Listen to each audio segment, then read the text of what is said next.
divendres 9 de febrer, després que la pluja ens hagi donat la benvinguda, i l'agraïm, vesprada de Carnestoltes, i benvinguts vos dic a aquesta presentació literària d'Enric Calç, l'últim premi de novel·la Enric Valor de la Diputació d'Alacant, i especialment donem la benvinguda a la seva autora, Elvira Cambrils, pegolina, que amb aquesta i altres narracions, o mai les altres que han anat publicant al llarg de la seva curta però intensa trajectòria literària,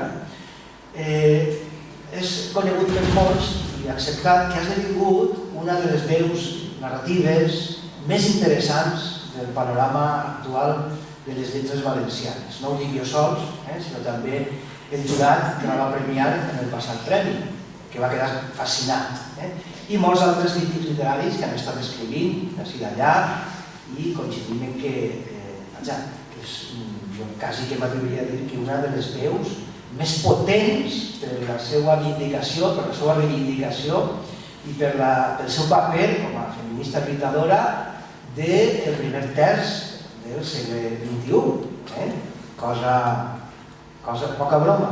La història ho dirà, però estem davant d'una autora que, tot i haver-se llançat a escriure a passats dels 50 anys, és això, és una autora reivindicativa i molts de vostès o de vosaltres ja la vau poder gaudir o comprovar en el magnífic discurs que va fer en el lliurament dels premis. Així que molt bona vesprada, Elvira, sigues benvinguda al poble de Nau, al poble de Castalla, al poble de Valor, que tant t'estimaves, i on ens vas fascinar amb aquest discurs excepcional i captivador de la valentia que vas mostrar en dir les coses que havies de dir davant de qui ho havies de dir i per també denunciar aquest menysteniment que tenim molts valencians a l'hora d'utilitzar la llengua i per reivindicar des del punt de vista de la dona el paper de la nostra llengua i de la nostra literatura. I també per haver sabut transitar per les metàfores de la literatura amb aquesta prosa exquisida que mostres. Per tant, jo, en aquesta breu introducció, ara parlaré més, m'agradaria que la rebrem amb un fort aplaudiment. Gràcies.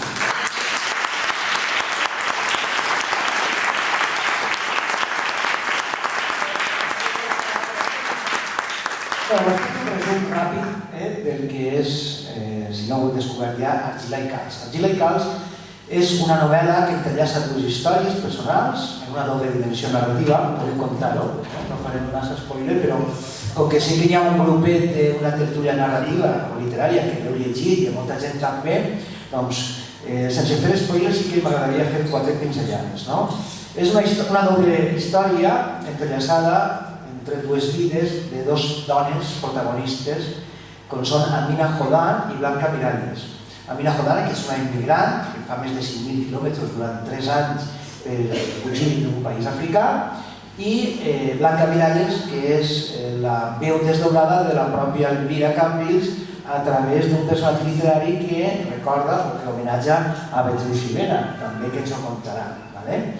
D'aquesta manera la trama va conformant-se com un trencaclosques on peça a peça van configurant i combinant la vida quotidiana actual amb el retrat històric de les seues vides, perquè Blanca, l'escriptora de la novel·la, té 80 anys passats, o sigui que té molta vida viscuda. Blanca és la vida d'Eugeni, a qui li escriu la novel·la. Els dos eren advocats, però van obrir un bufet a Dénia i se'n van anar a viure allà a la vall. I Eugeni l'havia animada a ser dona escriptora des de feia temps, però ella no es decideix a ser-ho fins a 1986. Més o menys, la seva mateixa biografia. De la seva part, Amina és la jove refugiada africana, sol·licitant d'asil, que l'espera i que li serà concedit després a l'empara del dret internacional. Amina, que està embarassada de Salma, ha partit des del Raval de Djibouti i després de 3 anys de peripècies arriba a València, arriba a la casa de Blanca. Com diu Rafa Gomar, per exemple, en un article magnífic en què lloa la novel·la dins de la veu, Amina li torna el desig de viure i d'escriure. I així la Blanca escriptora, d'una banda, conta les aventures viscudes per Amina en el seu viatge de fugida, com si fos la veu còmplice i testimonial de la jove africana en el primer món. I de l'altra, Blanca fa el seu viatge, el seu propi viatge vital que connecta amb el seu passat i el present. Aquestes dues odissees paral·leles són un exemple de lluita i de tenacitat. Uns recorreguts vitals de dues heroïnes que viuen i pateixen els entrebancs de ser dones. Els capítols van avançant deliciosament amb una prosa delicada, pulcra, molt ben cuidada, amb imatges molt virgilianes també del paisatge, amb descripcions exquisides, com no podia ser d'altra manera amb una gran professora de filosofia, i amb algunes reflexions o apunts filosòfics sense ser pesats, però com dolces llemolies, que aconsegueixen fer brillar la història d'un periple existencial, amb un ritme àgil que se'ns atrapa a la consciència i ens captiva des de l'inici. Ho puc assegurar perquè ho he comprovat en la pròpia vida. La tenacitat contundent d'aquestes dues protagonistes, a través dels records, a través de l'amor, a través de l'esperança i de l'optimisme, es converteix en un exemple de supervivència, de resistència, de superació, malgrat les circumstàncies adverses que els posen al davant dels ulls, la fragilitat de la vida, la mala fortuna, les injustícies, la tragèdia de la immigració al Mediterrani com una fossa comuna i sobretot el pas sobtat de la vida a la mort, aquesta línia tan sutil que tenim al llarg dels anys. I sobretot els dos personatges que van fent el periple vital. El dret de les dones, la condició femenina, la mutilació genital o el dilema de la mort maternal vers una filla que ha estat producte d'una violació familiar.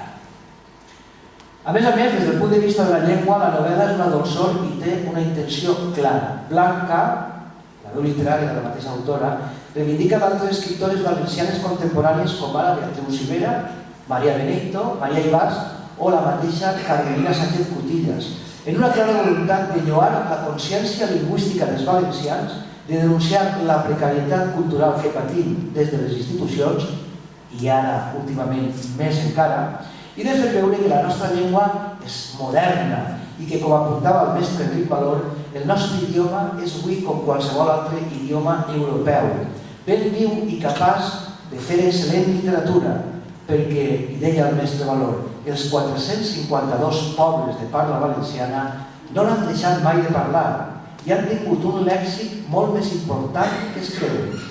Per això és un veritable miracle que tota la filologia europea està meravellada pel poble valencià, que sense saber per què, per tradició, per amor a la família, per ser com tos pares i parlar com tos pares, tots els records de la persona humana manifestats a través d'aquest idioma i damunt l'hem conservat d'una manera tan rica encara que no ha tingut perill de no poder-se arreglar.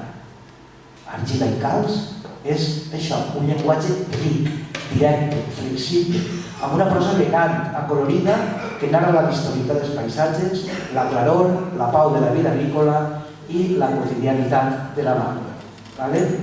Elvira Cambrils està així convençuda que les dones valentes i lluitadores mereixen obtenir la recompensa de reconciliar-se amb la vida. I, tot plegat, el tarannà de l'autora arriba a un final resplendent, a un crit d'esperança davant dels contratemps que acaba transformant-se en el llançament, com diu Rafa Momar, d'una bengala lluminosa, una llum viva, pausada i amable que domina la convivència i la vida quotidiana present. En definitiva, des d'ací i davant de la mateixa autora, vos convide personalment a descobrir, si no ho heu fet ja, la bellesa d'aquestes pàgines, perquè vos endinsareu en instants d'aquells, i això és la seva veu, que ens arranquen de la ceguesa per oferir-nos un tast de vida eterna.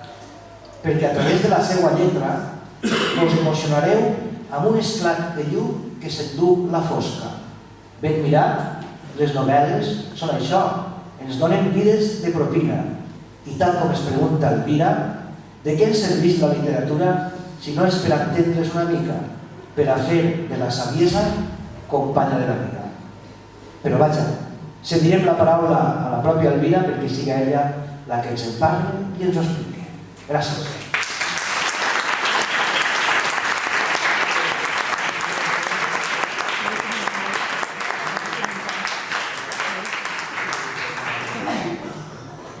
Bona vesprada a totes i a tots. Molt agraïda per la vostra acollida. Em van dir ja, amics escriptors, que a Castalla era un poble que acollia molt bé els escriptors.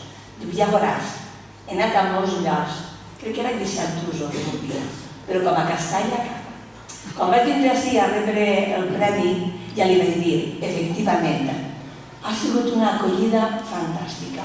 El que ha vingut després, amb Josep Lluís, que ha organitzat aquesta trobada, amb Carles, molt agraïda per les teves paraules, no sé si verdaderes, però sí que sé que amigues i amb bones intencions, t'ho agraïsc. Gràcies també a Assumpta Mira i a Rosa Mira, que s'han prestat amablement a llegir els textos que acompanyarem en aquesta presentació. I naturalment gràcies a tots vosaltres i a la nostra càmera, a la televisió local per estar així i al nostre tècnic. En fi, i naturalment al Centre Cultural Castellut, que és el responsable del que està passant ara i que pront farà 50 anys i li desitjo jo una llarga vida i molts anys de celebrar la nostra cultura i la nostra llengua, perquè efectivament qui perd els orígens perd la identitat. Estarà bé recordar-ho l'any. Bé, per a fer aquesta presentació m'ajudaran Assumpta i Rosa, que aniran llegint textos de la novel·la. Sé que alguns ja l'han llegida, però en principi es tracta de motivar-vos que la llegiu i per tant fer-vos un tas a mal. Anirem llegint fragments de la novel·la a mesura que ja vaig explicant. D'on neix la novel·la? Per a mi l'escriptura és una activitat tardana i que naix, com moltes altres coses bones que tenim en aquesta vida, fruit de l'atzar. Perquè mai havia pensat en ser escriptora, mai havia escrit res de ficció i simplement quan escrivia en valencià ho feia més per gust d'aprendre la llengua i utilitzar les paraules i per gust de ser una professora de filosofia culta en la seva llengua. El meu interès per el valencià era ser una bona professora de filosofia en valencià. Aquest era el meu interès. No era un interès literari, era un interès per la música. Perquè crec que una docent, la seva primera funció és parlar i parlar bé. I parlar bé en la llengua culta, no en la llengua col·loquial. I aleshores la meva preocupació des de jove, perquè naturalment per la meva edat la formació sota el franquisme i després a la universitat també sota el franquisme va ser sempre en castellà i com molts de vosaltres segur som autodidactes.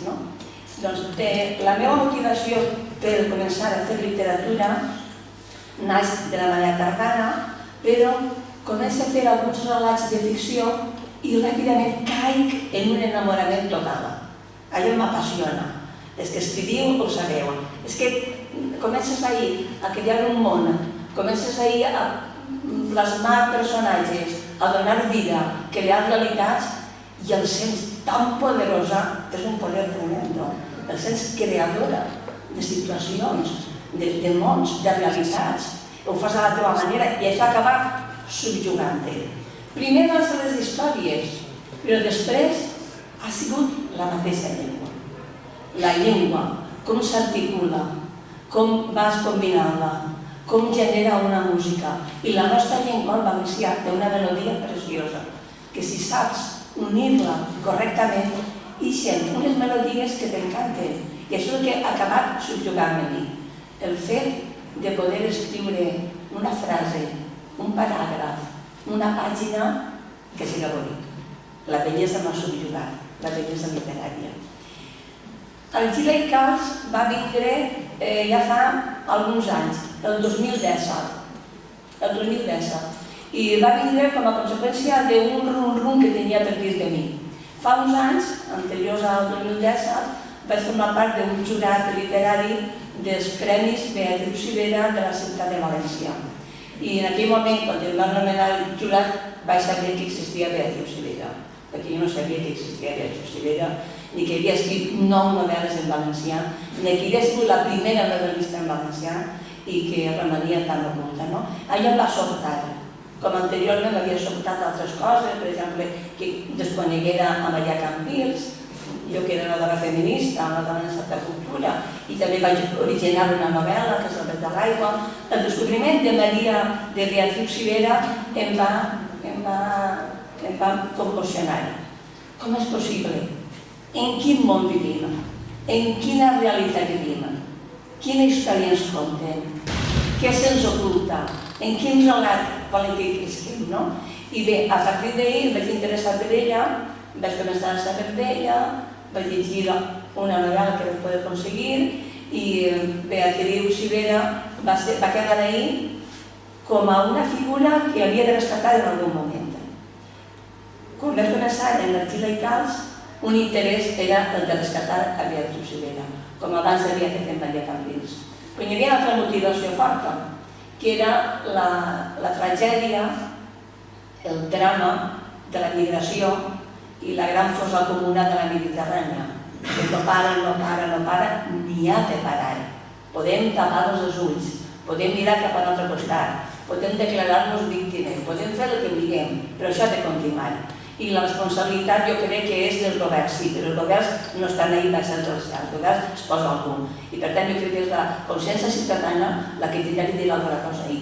Jo crec que els grans temes importants que ens afecten a tots no podem delegar, no podem dir que decidisquem per nosaltres, d'alguna manera o una altra hem de decidir. I jo he trobat, en certa mesura, a banda d'allò que vos dic, que si explica ara ja no és per ningú afany pedagògic ni de fer proselitisme de res, sinó perquè estic seduïda per la bellesa del llenguatge i la bellesa de la literatura. Però a banda d'això, jo tinc una certa plataforma, que és la que escric. I cadascú escrivim d'allò que ens motiva. I a mi em motiven les injustícies. En certa manera, em genera un desfici personal. Me l'han generat sempre. Un desfici personal. I davant del desfici personal, d'una manera o d'una altra, he de donar l'eixida a aquest desfici. Jo sempre l'he donat la rebel·lió, la protesta. Ara també em dona la literatura. La literatura m'ajuda, en certa manera, a tranquil·litzar el meu estat intern. Doncs bé, ja veieu, aquesta novel·la, Argila i Calç, el 2017, amb dues motivacions clares.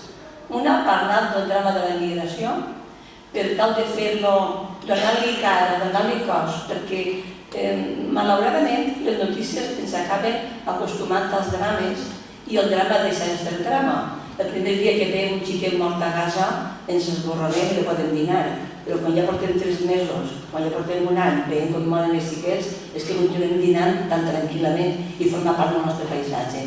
Ja sé que això passa, ens acostumem a l'horror, però en certa manera, contínuament, cal tornar a dir, està ahí, això està passant. Això és el que volia fer jo en el drama de la immigració. Dir, estan ahí i són gent com nosaltres. No és gent que venen d'un altre món i tenen una altra aspiració, tenen les mateixes aspiracions legítimes que tenim tu i jo, que és una vida digna per a tu i per als teus fills, ni més ni menys. I volia un personatge que fos, a més, una dona, perquè se li suma el problema de la misèria econòmica i la misèria cultural, la misèria també de patir la discriminació de gènere.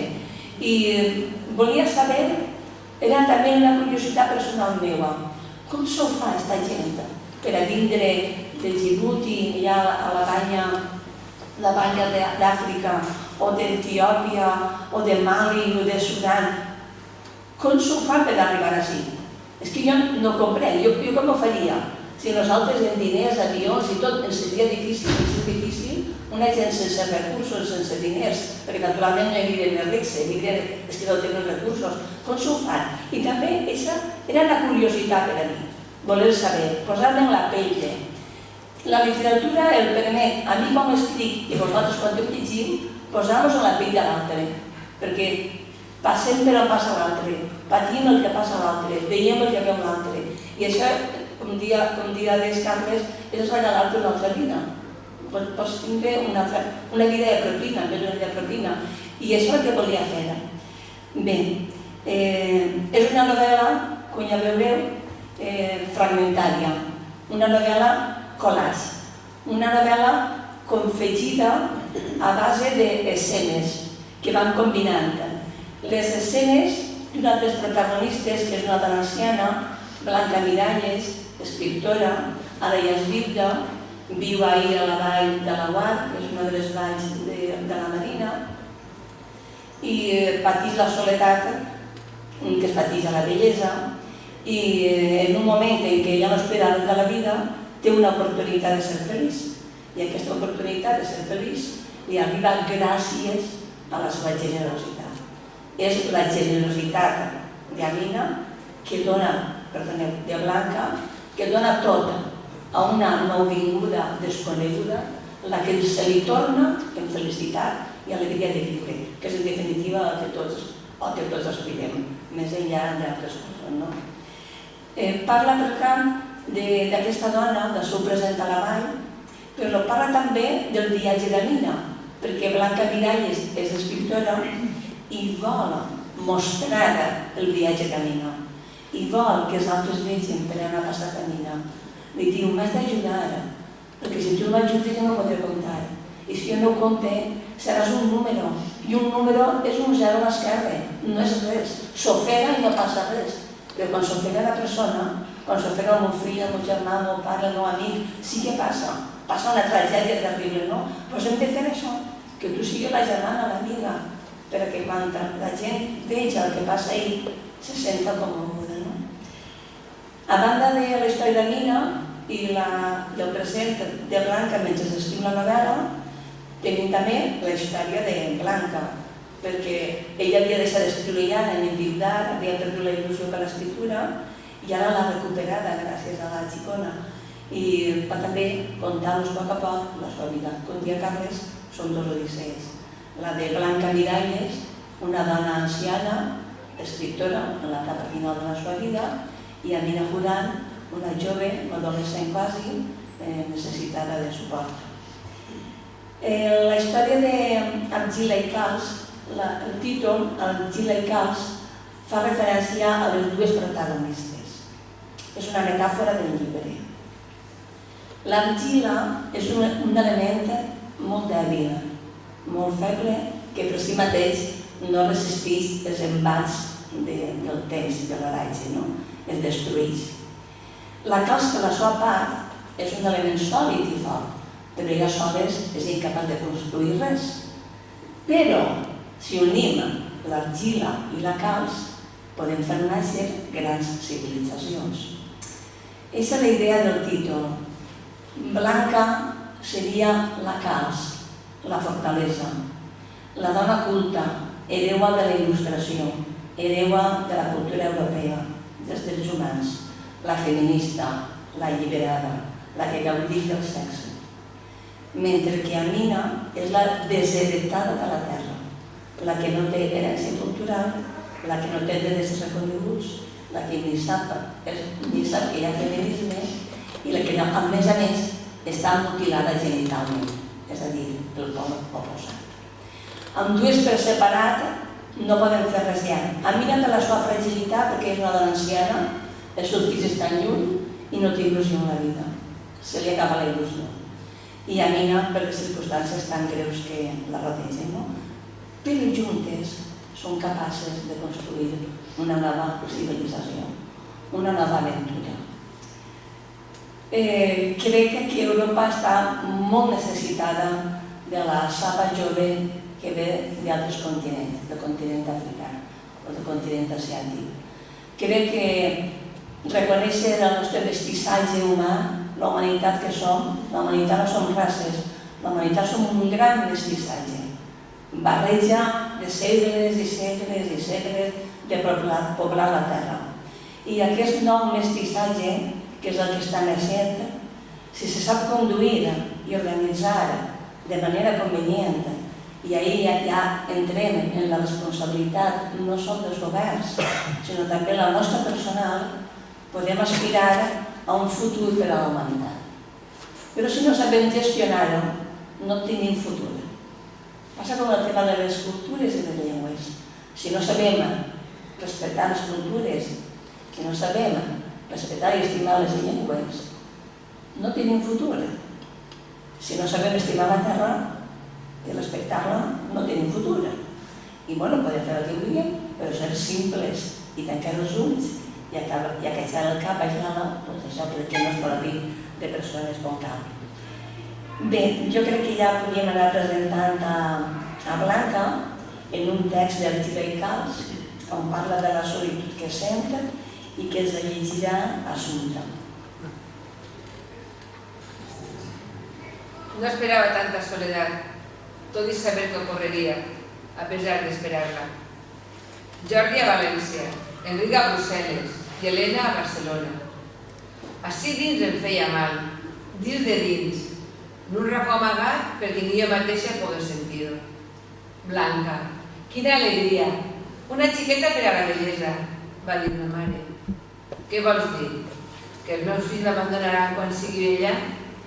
No, dona, però és llei de vida que els fills seguisquen les dones i que les filles es queden amb els pares. Nosaltres canviarem la llei, mare. Els donarem als nostres fills l'oportunitat de cuidar-nos i a la xiqueta la de sentir-se lliure. El temps, però, trastoca les voluntats. La dilatada eternitat que teníem per davant per a construir un nou ordre es va contraure sense aprendre a donar-nos ell. I va deixar una dona vella i sola, sense forces per enfrontar-se a la llei. La vida no paga la pena si no és per a compartir-la amb les persones que estimes, em deia. I aquest pensament m'afonava cada dia més en la desolació. Tant que es van dur les ganes de viure. Gràcies que han estat elles, Teresa i Elòdia, les veïnes. Ens hem fet companyia, hem passejat juntes. Ens tenim per a una necessitat, diuen elles. Quina necessitat? Deixem-nos d'eufemismes. L'única necessitat que podem atendre 3 dones velles és avisar una família si un dia no hi apareix alguna. En el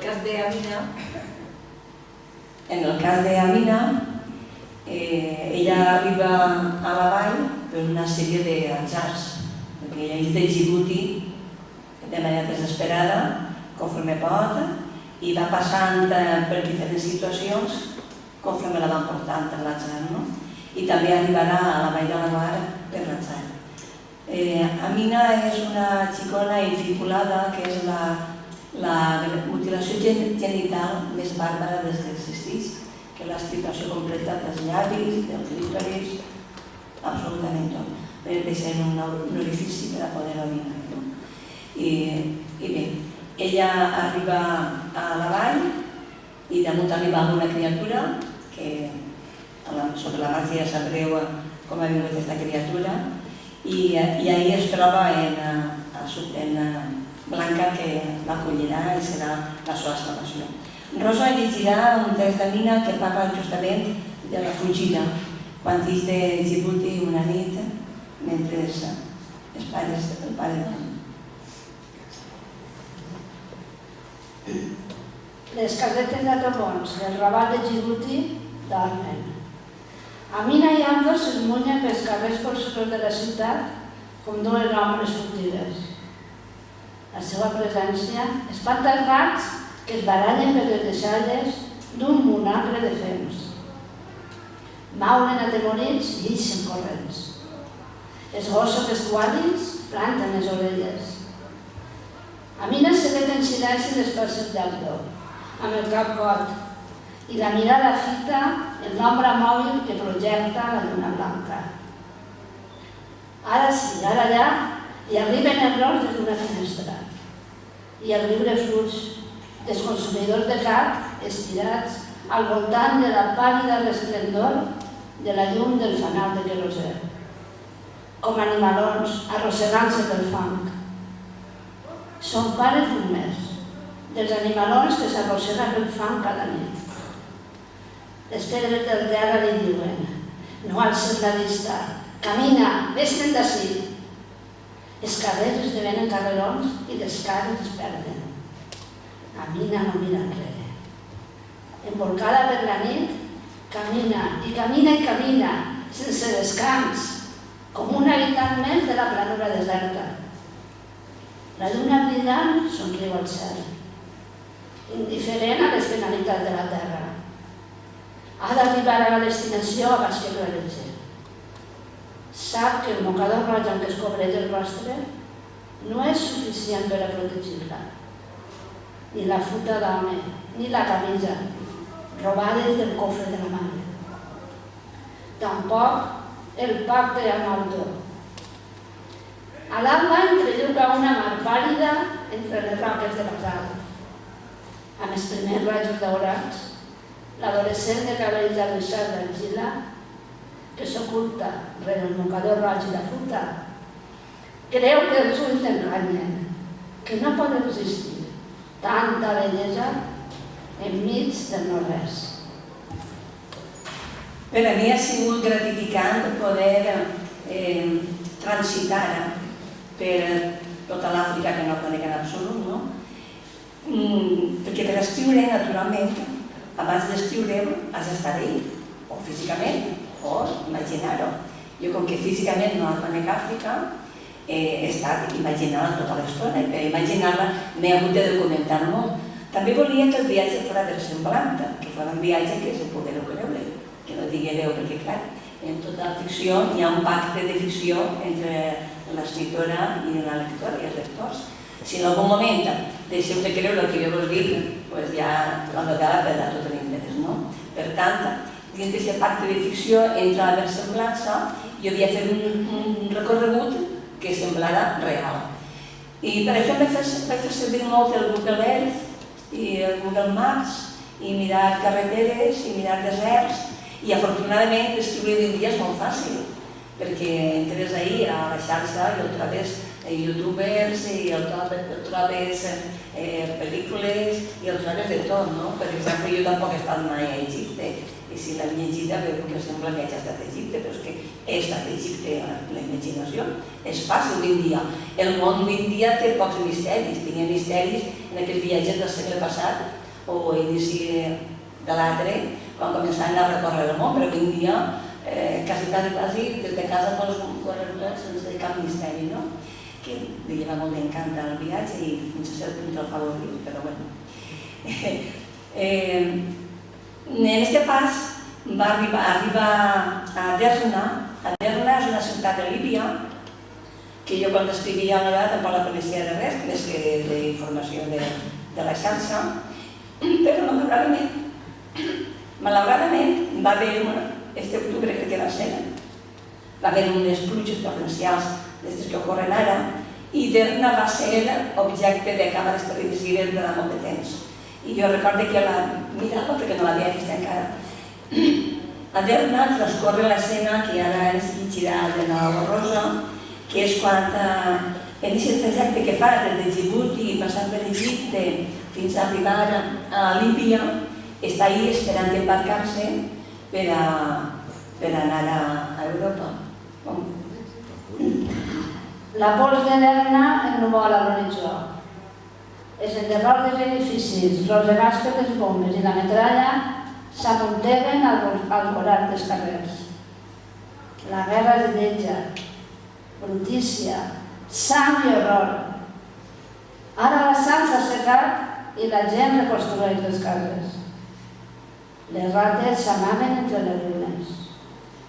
Ells, el grup de sud-sudanesos, amb què viatja a Mina, espanten els rosegadors per cercar refugi. Els ulls dels depredadors els aguaiten per robar-los tot, les motxilles i el passatge a Europa. Cal posar-se a resguard, vigilar dia i nit. Han hagut d'esperar uns dies en una ciutat assetjada per milicians que es preparen per al combat, fins que el patró de la barca reunirà el nombre de passatgers que el compense del risc que corren. Al capdavall els ha anunciat el dia de salvar cada creta. Eixirem de nit i arribarem de nit. És el tracte. A mi n'ha sentit com la resta del grup. I els diners, la meitat abans d'embarcar i l'altra meitat en atagullar la costa rega. També han sentit. I que ni se vos ocorre enganyar-me. Si algú de vosaltres no té diners, que no hi puge, perquè serà pitjor. Jure per Déu que farem mitja volta i no devem embarcar a ningú. Ha quedat prou clar? S'ha fet el silenci. L'escena de l'embarcament d'Amina junt amb la xicoteta Salma, la filla que ja ha nascut, naix a Egipte, per arribar a Creta, bueno, ja la llegirem, però està basada, és un homenatge a un escriptor italià que admira molt, Leonardo Sciascia, en un relat que té en un llibre que es diu Una mar de vi, una mar color de vi, on parla als anys 40 d'uns emigrants sicilians que també recorrien als pasteres, a les màfies, per anar-se'n a Amèrica.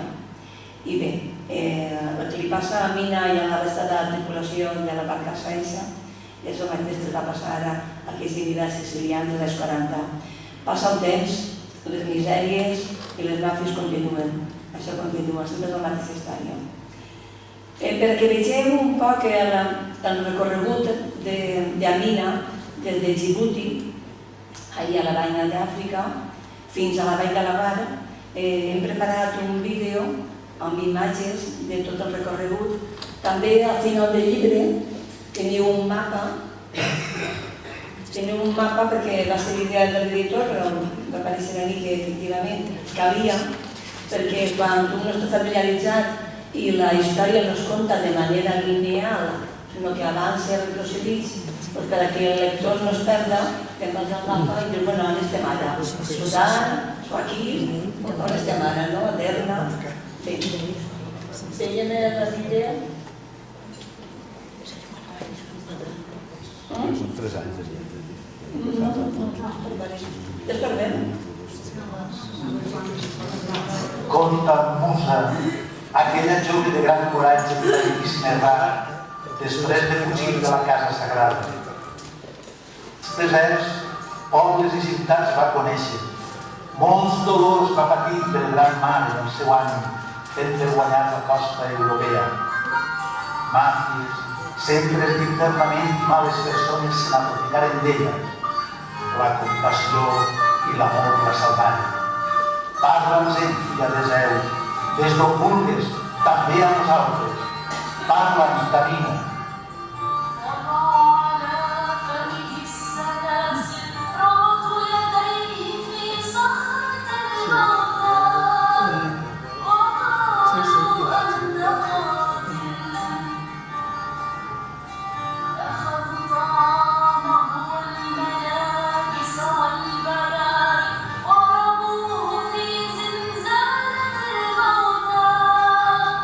وقالوا أنت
No? Hi ha una diferència entre els ambients que es veuen de recorregut per Àfrica i quan arriba a la vall de Cirerers, de la vall de la Guara. La música és la de Battiato, continuarà Carles, perquè és la cançó que Blanca vol ballar en Eugeni abans d'anar-se'n. El Gila i Calç és també un homenatge, com dia al principi de la xerrada, a les mares literàries valencianes. És un homenatge a elles, un reconeixement, i crec que jo com a escriptora valenciana necessitava també saber quina és la meva genealogia, d'on vinc jo, perquè les persones no venim del no-res, tots venim, fins i tot quan escrivim tenim unes arrels, uns antecedents, i conèixer-los és saber per on vas, per què vas per ahir i cap on vols anar, no? I en certa mesura era un homenatge a les mares literàries, a Beatriu Rivera, a Carmelina Sánchez Cotillas, a Maria Benito, que va patir tant, totes elles. Però també és un homenatge a les nostres mares biològiques, perquè nosaltres, les dones, sense el suport de les nostres mares, no hauríem tingut la confiança necessària per a fer el que hem fet. Jo penso que això és molt necessari. Darrere d'una dona que és capaç de fer coses, trobem una altra dona que li dona suport. I aquesta companyonia i aquest alè que donen les mares ens és absolutament necessari. Veieu com moltes voltes ahir la novel·la Blanca recorda la seva pròpia mare, que fins i tot per protegir-la, com la mare d'Amina, per protegir-la, li volia tallar les ales, no?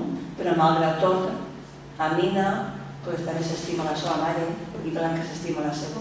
Però és sobretot això, perquè devem a les nostres mares, sobretot nosaltres les dones.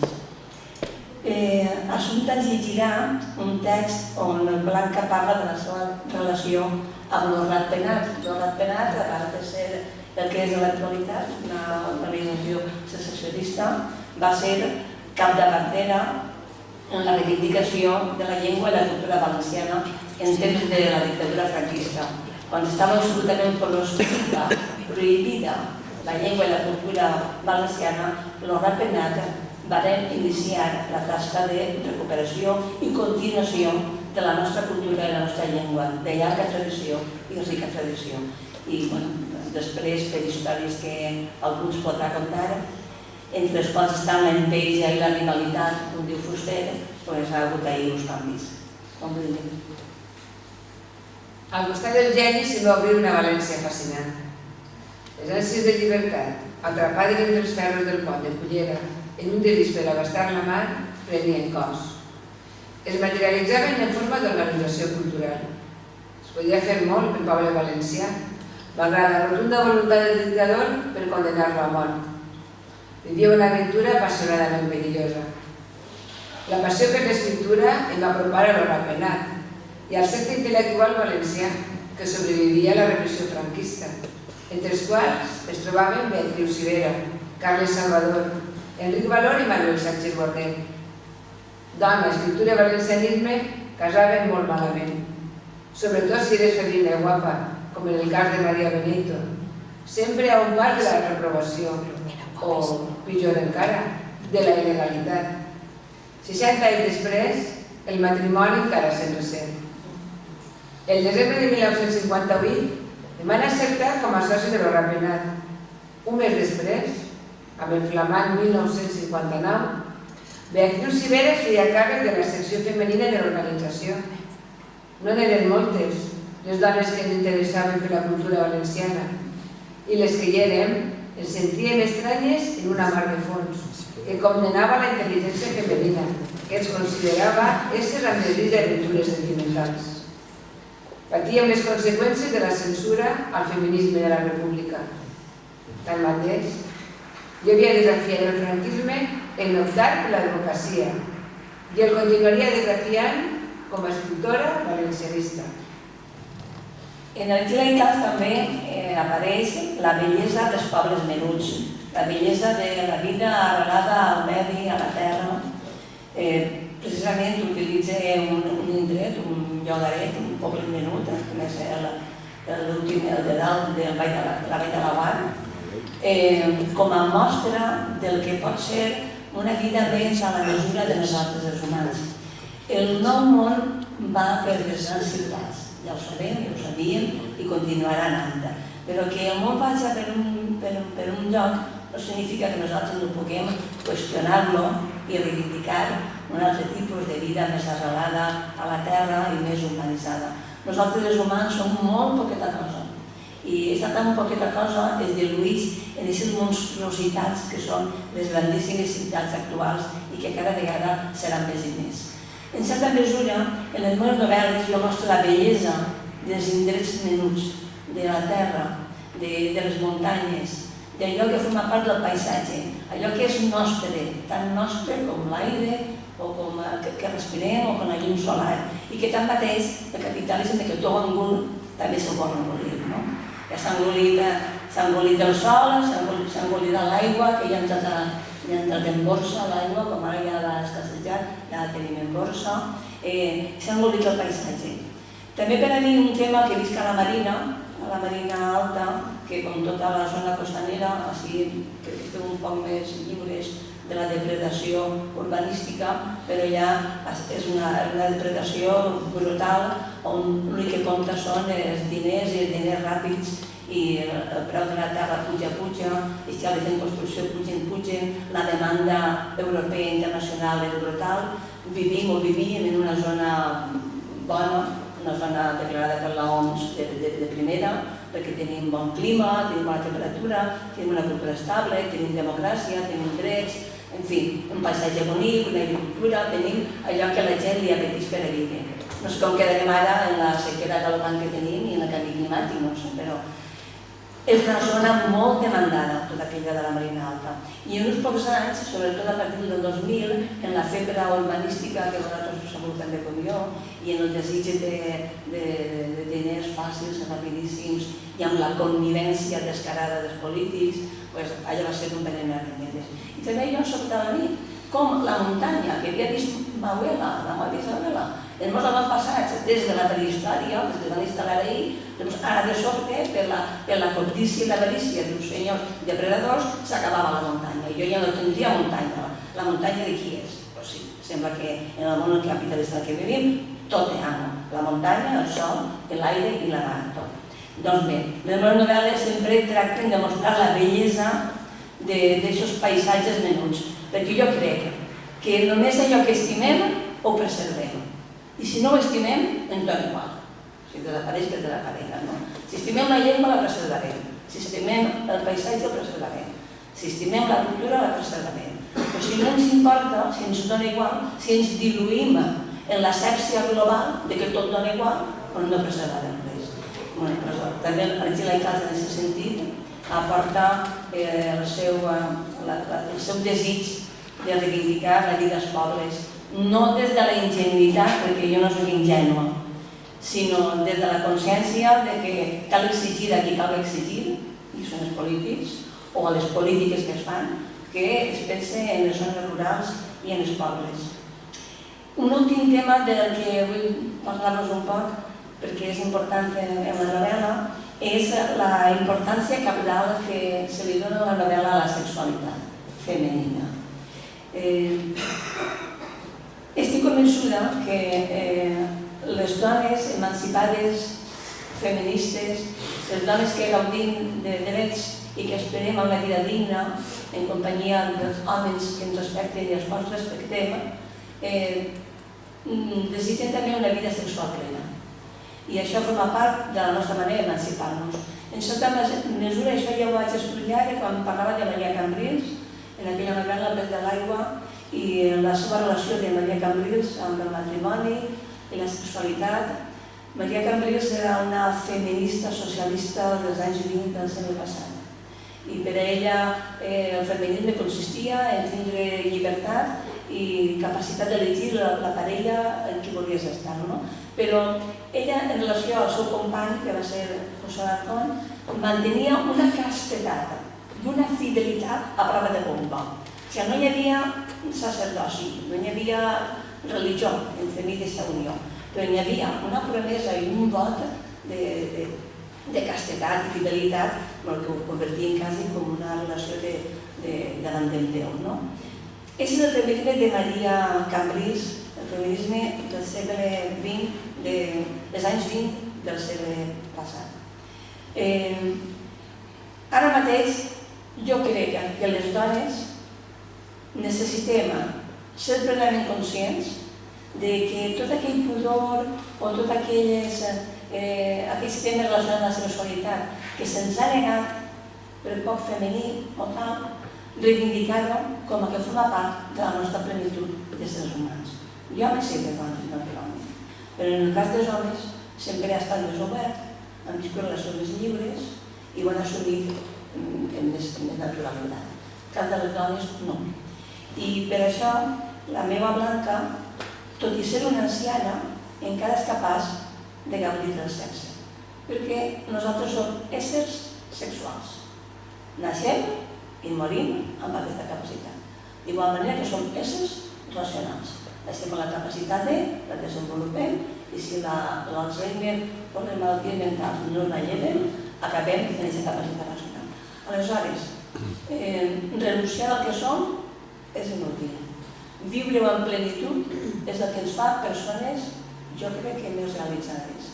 I per això en aquesta novel·la la confrontació entre Blanca Miralles, una dona feminista i convençuda del seu cos i dels seus sentiments i del seu desig i del seu anhel, en relació a Mira Fulana, una xiqueta infibulada, que se li ha negat, se li ha prohibit el dret a la sexualitat, el dret a l'orgasme. Se l'ha mutilada. No observeu un paral·lelisme entre la negació de la sexualitat i la submissió més absoluta de la dona? Doncs reivindicar aquesta reivindicat, posar, parlar lliurement, tranquil·lament, com a persones adultes que som i persones que volem viure en plenitud les nostres vides, em pareixia també interessant aquest contrast. Ara, per acabar ja, Rosa i Assumpta ens llegiran dos textos. Rosa, un text d'Amina, que és un fragment de l'escena en què la mutilem sexualment. A dins la cabanya, la sentor de sopa que buida el foc ho impregna tot. La dona ordena que li traguen la roba, si no volen que s'ennutre de sang, i que la gent a terra sobre un llençol. La xiqueta s'esplaia. No li han dit en què consisteix la purificació, però sap que no deu ser ben de bo.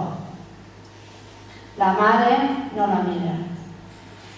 Les dues germanes de la mare la despullen i l'acaricien mentre li diuen que només serà una estoneta, que després serà pura, i repeteixen allò de si es vol casar amb un home ric i tenir fills. Quan la mare s'inís de la cabanya, ella comença a cridar que se'n vol anar allà, que no vol tenir fills, que vol estudiar i ser mestra. Les ties la retenen amb força, una dels braços i l'altra de les cames que pren contra el sol fins a fer-li mal. Amina plora suplicant al d'allà. No em vull casar, no vull tenir fills, crida. Però elles, a cada súplica, responen amb el silenci i una pressió més forta contra les cames i els braços sobre el llençol. Entra la dona jove que eixirà abans a les criatures i les ajuda a immobilitzar-la. La vella encén una bombeta que penja d'una mica del sostre i acosta una fusta més fermes. La força que sujeta a terra el cor nu d'Amina és tan gran que només pot cridar. Aleshores, la dona li diu que val més que conserve les forces per a l'operació. Li agafa la cara entre les mans, obligant-la a mirar als ulls. I li diu que si està quieta, tot eixirà bé, que abans d'ella han practicat milers d'infibulacions, que per això sa mare l'ha dut. que li podien fer un desastre. Què ella em promet? No tenir complicacions si està quieta. Li posa un drap a la boca i li diu que mossega. Amb la primera decisió, Amina sent que es morirà de dolor. I el text que llegirà Assumpta, justament de Blanca, on es parla de la sexualitat com a empoderament femení. Arrecerada entre dos braços de terra, amb la garriga tocant de l'aigua, la nostra cala és un os divers i solitari, com és tot de Gina en aquella època. Enllà de la roca queda la badia i la platja d'arena de Gia Marina, amb unes poques cases de pescadors. Les mules s'han quedat 2 metres més amunt, al final de la senda. No m'ho has preguntat. Simplement t'has tret la roba i m'has convidat a nedar. Nu, el primer home nu, rotundament nu, deliciosament nu, sense foscor ni llençols que t'amaguen. Adam al paradís, innocent, lliurant-te per complet de mi com un home just, comprometent a defensar la meva felicitat per damunt de tot. Em demanes si jo també estic disposada a comprometre'm amb la teua. Et dic que he fet el bo de la dea. Deixi la Rebeca en terra i entrar les sandàlies i el pantaló de camalestret i el jersei de coll de barca. Em somrius, em somric. Els sostenidors i les bragues volen cap a l'arena i jo correc a refugiar-me a l'aigua per escapar d'una mirada que em ruboritza. Quin goig l'aigua, el teu cos i el meu, entrellaçat amb els rajos de sol, el verd turquesa de l'aigua i les figures brillants del fons marí, el paradís de la sensualitat. Les amarres que contenen la passió es desfermen.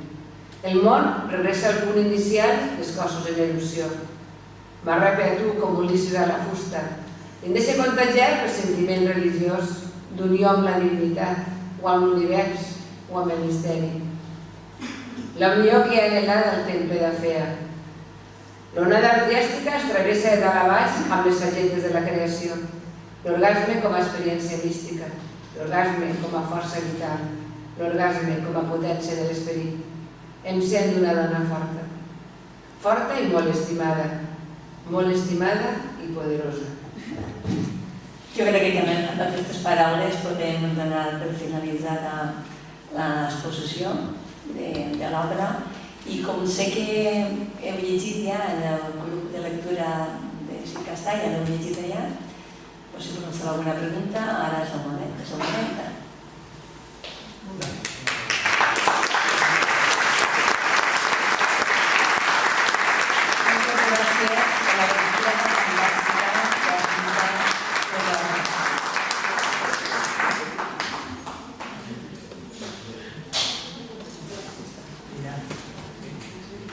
Bé, ja ho ha dit Carles en la seva presentació, ho has fet molt bé, ha explicat totes les coses que contes a la novel·la, tu també ho has dit.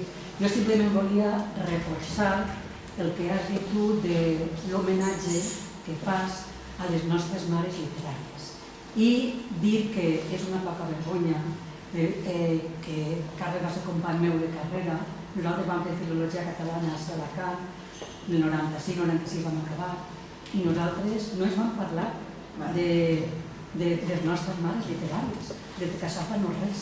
O sigui que és una cosa que no sé, que no ho entenc, simplement no ho entenc, ho deixo ahí.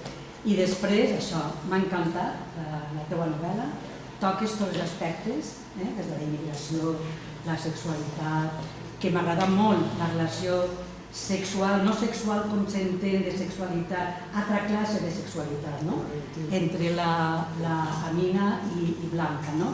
Aquesta tendresa, aquesta sensibilitat que traspua el mar, m'ha encantat. És d'aquests llibres que comences a llegir-lo i jo me'l vaig derrar en 2 dies, que no podia deixar-lo. Simplement dir-ho. Moltes gràcies. Molt agraïda. Tu, a banda d'internet, que dius que el l'utilitzes molt per a escriure. Per a documentar-me. Sí, però també en la novel·la veig jo que també influeixen també paraules viatges que has fet tu, no? Sí, però... Podríeu donar un micròfon perquè no sentim una cosa que m'has dit com les has agafat. Per exemple, viatges a Venècia... Tenen cables. Cuidado, que se cabe. No sé si arriba. Home, si no tinguera cable... A més, ara, si es comença normalment... No s'ha de dir, Carlos. No, me preguntaba que has hablado de que Internet, que utilitzes Internet, fa servir Internet per a escriure, no? Que és una eina molt important. La veritat és que sí, perquè qualsevol cosa que mires està ahí i si agafes el Google Earth, entres al post, en fi, que facilita moltíssim la tasca. Però que a banda d'això, o sigui, tu a l'hora del cas del viatge i tal, i al llarg de la novel·la parles molt de, o sigui, no de l'avall, sinó de l'exterior, no? Però que veig jo que Internet compta que tu també has fet algunes, per exemple, la part d'esta de Gràcia, sembla que són viatges teus, no? Que has viatjat prou i no. Sí, tu ho saps també com jo, no? Que per escriure no pots escriure el que ignores, el que no saps. I quan escrius també la teva vida personal, les teves experiències, viscudes realment, o de vegades cinematogràfiques, o fins i tot, en gran part literàries, t'alimenten perquè tu puguis imaginar aquesta escena, aquesta seqüència, aquest paisatge. Clar que sí. Quan escrivim, tota la nostra prosa està impregnada de nosaltres. Jo crec que no escrivim el que volem, sinó el que podem, i escrivim com som. Fins i tot quan elegim el gènere. Si elegim narrativa breu, o elegim novel·la, o elegim prosa, o elegim poesia, no? Forma part de la nostra personalitat. Ens projectem. Per això, justament per això, fa tant de pudor al principi escriure un llibre i publicar-lo. A mi al principi em feia vergonya. Pensar que la gent llegiria coses tan personals, tan íntimes, tan pròpies. Però, com es deien els alumnes, en quant agafes un poc de distància, te n'adones que entre vosaltres i jo no hi ha cap diferència. Tenim històries personals, puntejades, però en el bàsic sentim, experimentem, anhelem, desitgem d'igual manera. I per tant, perquè és tan secreta, una cosa que és tan compartida i tan comuna, no? I ahir em vaig tranquil·litzar un poc, perquè dic, jo que escric el que li passa a la gent, no és el que em passa a mi, és el que li passa a la gent, i de vegades el que escric no m'ha passat a mi, passa a un altre que m'ha contat, o no sé, o he vist, i tal. Però sí, la literatura veu molt del seu autor, de la seva autora. Fins al punt que jo, entre els escriptors que conec, que són amics, quan els llisca, doncs és que són ells. És que és ell, o és ella. I per cert, la gent que em coneix a mi passa el mateix. Esta setmana, farà una setmana, el dimecres passat, el Club de Lectura de Pego la vam llegir. Jo soc part del Club de Lectura de Pego. I, bueno, estàvem comentant, i clar, tots ells estàvem parlant d'Elvira. Elvira. És Blanca. Blanca veu molt d'Elvira, però jo no estava mai així, no estava mai... A Egipte sí que has estat, i jo no estava mai a Egipte. I aquestes experiències, me les he inventat, que per això soc escriptora, per inventar-me el que vulgui. Clar, és que ahí lo que no es pot confondre la escriptora i la narradora. Bueno, jo que parlo de la cosa... No, que en este cas, que sempre, com tu dius, sobretot si et coneix la gent, pensa que Blanca eres tu, però és que tu eres l'escriptora i una altra és la narradora i en aquest cas és Blanca la que conta la seva història, però no té per què pensar ningú que eres tu. Això és una qüestió que no té per què ser. Ja per al Perquè si no la coneixem, no tenim per què pensar. Si és que un escriptor, una novel·la de ciència-ficció, lògicament no és un marcià ni crec que hagi estat en Mart. En el cas de Blanca, jo crec que és més fàcil inventar-se un personatge que pot ser més o més proper a una escriptora com pots ser tu o podria ser jo. Però hi ha el personatge d'Amina. Aquest personatge sí que és més complicat. Com has construït aquest personatge en tant de detall des que abandona i tot el que passa, perquè, clar, el sentiment, com sent aquest personatge sí que és molt més difícil des d'un punt de vista de persona blanca, europea, i en canvi és tan autèntica com Blanca. Com has construït aquest personatge? Durant molt de temps, mentre es construïssin el personatge, no fas altra cosa que pensar en ell. Fins al punt que per a mi Blanca i Amina són de la meva família, els conec, perquè han sigut molts anys que pensar en elles contínuament, no? I què farien així? El poses en la pell d'elles. Hi ha tècniques narratives per a construir personatges, no? Com per exemple, has de saber-ho tot del personatge, encara que la novel·la no aparega.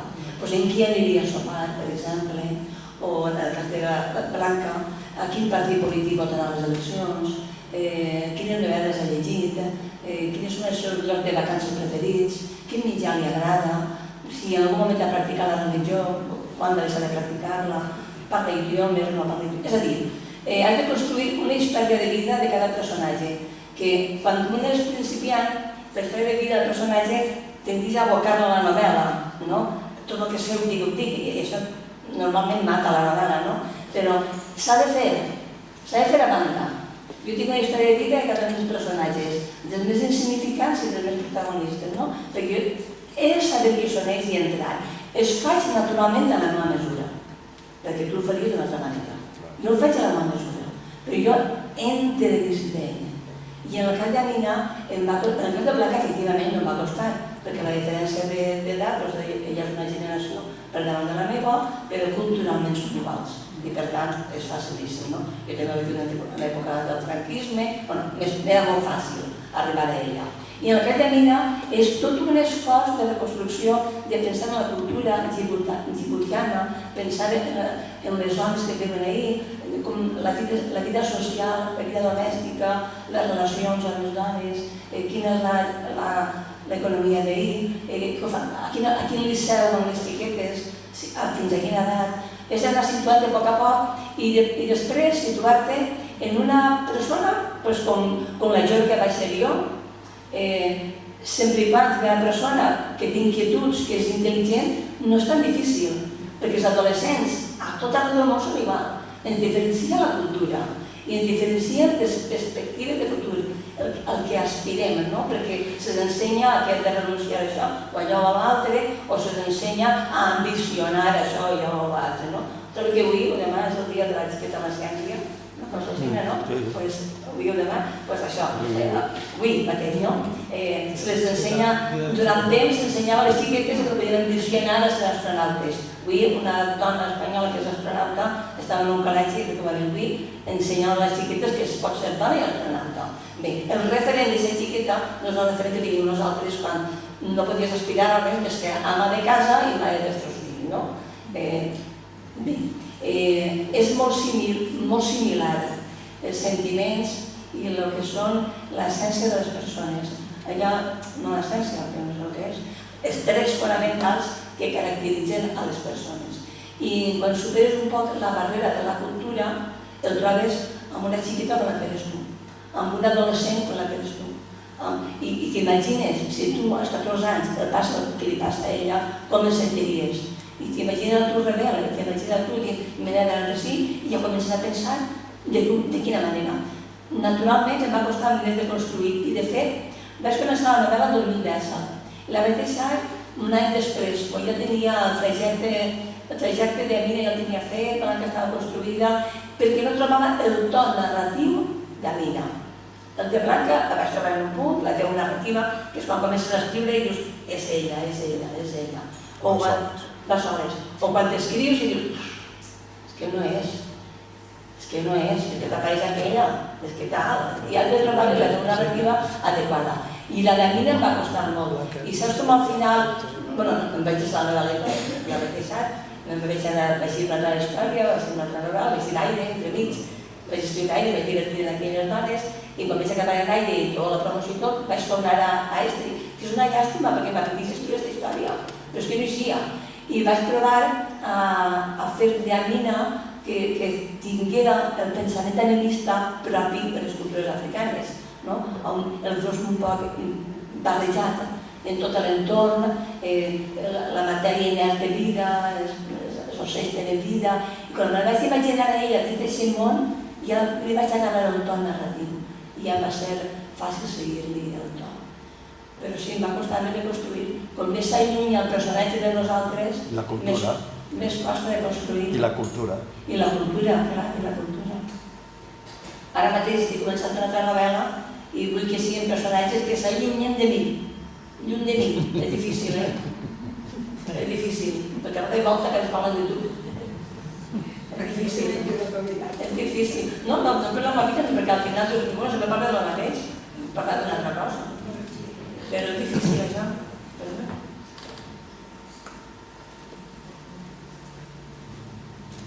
També es nota que eres tu quan en les referències filosòfiques, quan parles de filòsof, de tot el de la filosofia. Ella és que parla. Que se nota molt. Que també nota que eres tu, que eres la Blanca, eres tu o... Sí, que jo tenia. Assomes tu en la novel·la, a través de Blanca, quan dones referències a la filosofia filosòfiques, Nietzsche, grecs... N'hi ha més, però jo recordo la mateixa només Nietzsche, algo dels grecs, però que donen prou referències. També és una constant de les meves novel·les que jo he sigut durant 34 anys professora de filosofia, de sociotemes que vaig estudiar, tota la vida dedicada a això, no?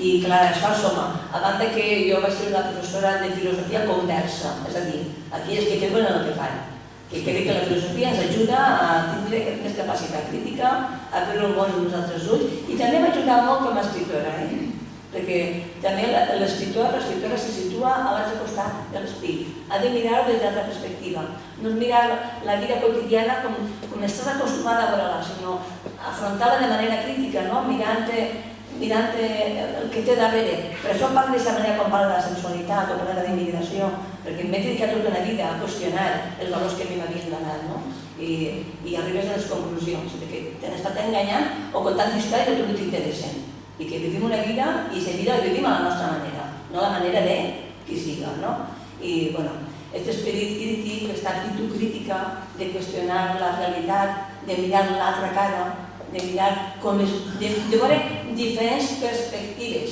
que el món, la realitat no és una, són múltiples, és com cadascú se la munta, I que, en fi, des del punt de vista filosòfic, ni tan sols la percepció física és objectiva, Per tant, com volem que siga objectiu o d'una manera comparable per a tots els coses culturals, els valors, I sí, m'ha ajudat molt en la filosofia, a mi m'ha ajudat molt en la meva vida personal i com a escriptora m'ha ajudat molt, sí, em dona perspectives. Doncs bé. Hi ha un aspecte des del punt de vista de la tècnica narrativa interessant, o almenys digne de comentar, i és el temps verbal. La novel·la va alternant el passat, quan parla de la vida de Blanca, amb el present, i moltes pàgines estan escrites amb el present. Estem acostumats a llegir novel·les en passat, en pretèrit. Aquesta no, aquesta se sustenta moltíssim en el present. Aleshores, és com si estiguem assistint a una escena que està passant per davant dels ulls en el moment en què estàs llegint-la. I això t'atrapa molt. És a dir, no te n'adones, hi ha molts canvis de veu narrativa també, sense avisar. Està parlant en tercera persona, de sobte es canvia la primera, però amb una naturalitat, jo diria que digna d'enveja, perquè entra molt senzilla, i al capdavall és una novel·la que, com apunta Pere Sifina, quan es posa a llegir-la tens una miqueta de temps, te la veries de seguida perquè t'enganxa. Aquesta tècnica narrativa és destacable en la novel·la. No sé si hi ha una intencionalitat, va ser idea teua, de l'editor, però en fi, jo consideré que des del punt de vista narratiu és un gran encert per al to que li dona a la novel·la. Gràcies, Carles, per la teva apreciació, que és molt valuosa per a mi. Està molt treballada. Una novel·la no s'improvisa ni naix del no-res, és un artefacte cultural, literari, i com a tal està tot milimetrat. Ahir no hi ha res improvisat. Si utilitza culturalment el present històric o l'utilitza en les escenes en què vull impactar al lector. Jo utilitzo o un passat o un present històric o un futurible segons com vull crear expectativa en la lectora. Si l'escena és molt dura, com en l'escena del naufragi, doncs hauria de ser en un present històric, és a dir, està passant ara mateix, i sense alè, sense comes, sense punts, apenas coma, un pararrafallar on no tens temps a respirar. Però és que la protagonista no està respirant, està ofegant contínuament, I un poc això és el que vas treballant en la llengua, perquè el resultat siga el que tu pretens. I sí, jo també m'agrada canviar de narrador, igual estic en una tercera persona, que estic en una primera, però en aquesta novel·la en concret té un sentit, perquè quan Blanca escriu sobre Mina és una narradora blanca, però el que estem veient és la Mina. I quan l'escena és més forta més viva és el present històric i és una primera persona, no? I quan és Blanca que parla de si mateixa, naturalment és una primera persona. Tot això està treballat. Els temps verbals i naturalment el tipus de narrador i també estan treballades les escenes. Perquè al final una novel·la és com un puzzle, on tens, en aquesta novel·la crec que hi ha 70 escenes, que jo les numere una a una, utilitzo l'escaleta quan ho publicar-me i vaig escrivint escenes, conforme m'agraden. Però aquestes escenes estan escrites en temps diferents i en anys diferents. I quan ja al final tu ja t'és clara, perquè al principi no t'és clara cap on vas, sí, en abstracte dins idea del que vols escriure i del que vols dir i com vols dir-ho, però tots els que parlem d'ara són multitud de decisions que prens al llarg de 3 o 4 o 5 anys. Però vols dir que vas fent la novel·la, no tens un plantejament de com ha de ser? Conforme vas escrivint vas inventant? Va inventant, sobre la marxa va inventant. No es feien coses que tot el diàleg en Natalia Gisburg no havia estat pensat mai. I en un moment determinat em vaig sentir interpel·lada per Natalia Gisburg, per Torí, per Blanca, i vaig dir, és que Blanca també s'ha sentit interpel·lada per ella, no? I va aparèixer, i vaig incorporar els textos.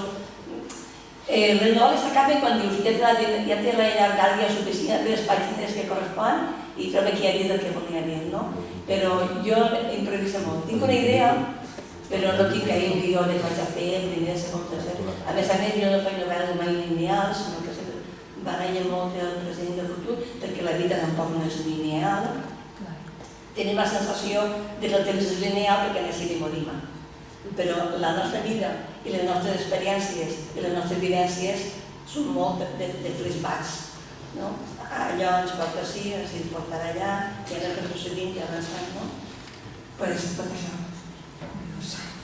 Està plena de flashbacks, bons, cap avant, cap darrere, i això ho fa més atractiu, perquè no és una novel·la lineal, cronològica, sinó que va fent bots cap avant i cap darrere, i vaja, farà boníssim, Gràcies.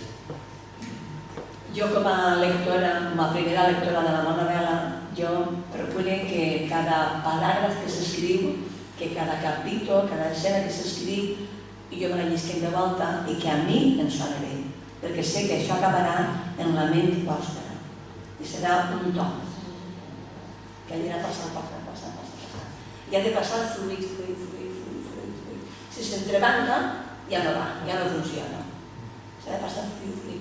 Almenys des de la meva perspectiva, perquè en canvi hi ha coses que a l'autor no li agradaran i l'entrebancaran, o que el molestaran i l'entrebancaran, no? Però des de la meva perspectiva jo procuro la fluidesa.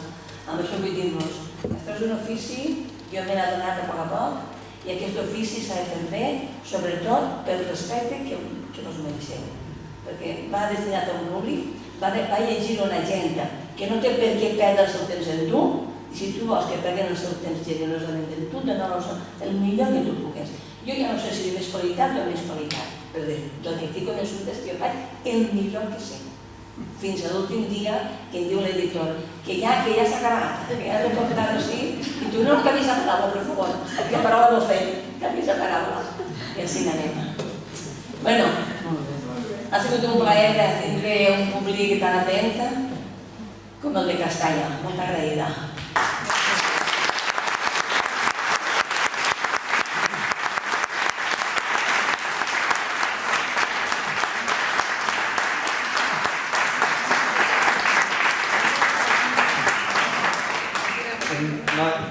Un segon, anunciar-vos que el mes que ve, com és el mes de març, el dia 8 del Dia de la Dona, el 22 de març tindrem la presentació d'una altra novel·la, com parlàvem antes del flashback que va haver cada bar, anem al futur el 22 de març, i vendrà una novel·lista de Llucena, de Castelló, que presenta una novel·la que té molt èxit un dia, que es diu Casada i callada, sobre la dona en els anys 70 i 80.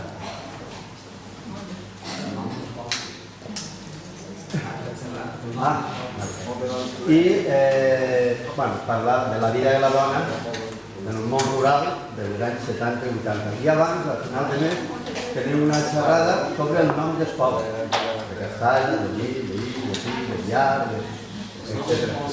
El nom dels pobles valencians. 2 pròximament, ¿vale? Sabria que